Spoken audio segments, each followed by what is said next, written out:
Allez-y, coupez, hein. Ah, pardon. Voilà, allez, des petits morceaux pour chacun. Avec un équipement 2.0 qui se démarque par son atypisme et la qualité de ses prestations. Climatisation, 6 salles de classe, dortoir, socle numérique bientôt installé, des sanitaires à chaque étage, une accessibilité pour tous.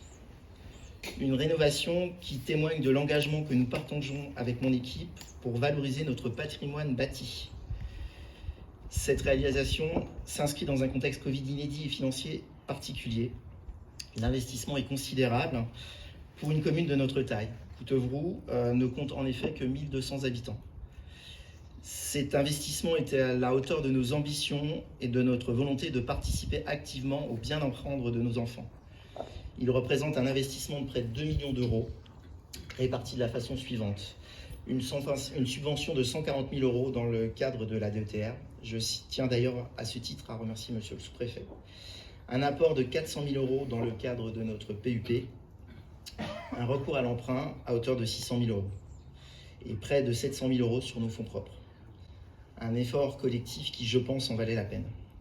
Et là, c'était les 2 salles de classe. Il y a cette extension qui a été faite donc, pour l'aménagement ainsi que le dortoir.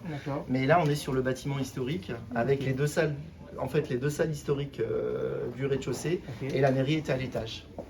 Que j'ai connu. Moi, j'ai rencontré monsieur le maire. C'était dans l'ancienne mairie. C'était dans ces locaux-là. Enfin, ici, c'était le côté déjà... La mairie était ici, voilà. Il y avait une mairie, ça c'est l'extension. Hein. On était là, effectivement, il y avait la mairie, les bureaux au rez-de-chaussée, mais qui était une ancienne école en fait, qui a été déménagée. Et puis il y avait la 2e salle de classe qui est restée dans la même configuration en fait. L'extension qui a été faite, c'est sur le couloir en fait de dessert pour la sécurité et l'accessibilité. Petite anecdote, l'architecte, c'est du parquet qui a été réutilisé de la démolition et qui a été remis pour faire les parterres. On a des meubles aussi sur mesure qui ont été faits avec les anciennes poutres. Il y a eu un petit souci de retrouver des petites astuces.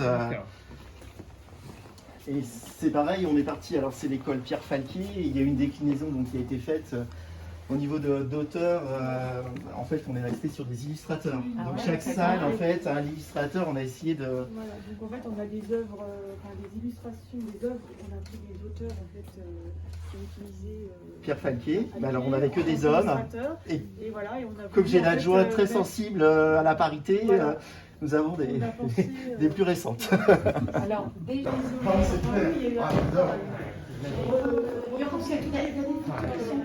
oui. Vous avez pu garder les restituer des sa charpente ancienne, c'est vraiment sympa. Celle-ci qui est vraiment atypique. Alors il y a la 2e qui est peut-être un peu plus grande. Simplement. Super. Et là encore, le mobilier a été fait, alors il peut se déplacer, mais pour être sous les combles. Et c'est pareil, c'est avec des matériaux de récupération qui étaient sur l'école en fait. Les petites étagères.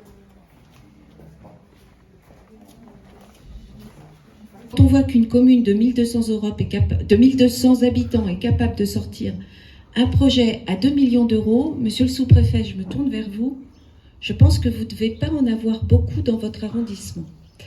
Donc, féliciter la bonne gestion de l'équipe municipale, sous la houlette évidemment du maire, puisqu'il est quand même en responsabilité depuis de très nombreuses années.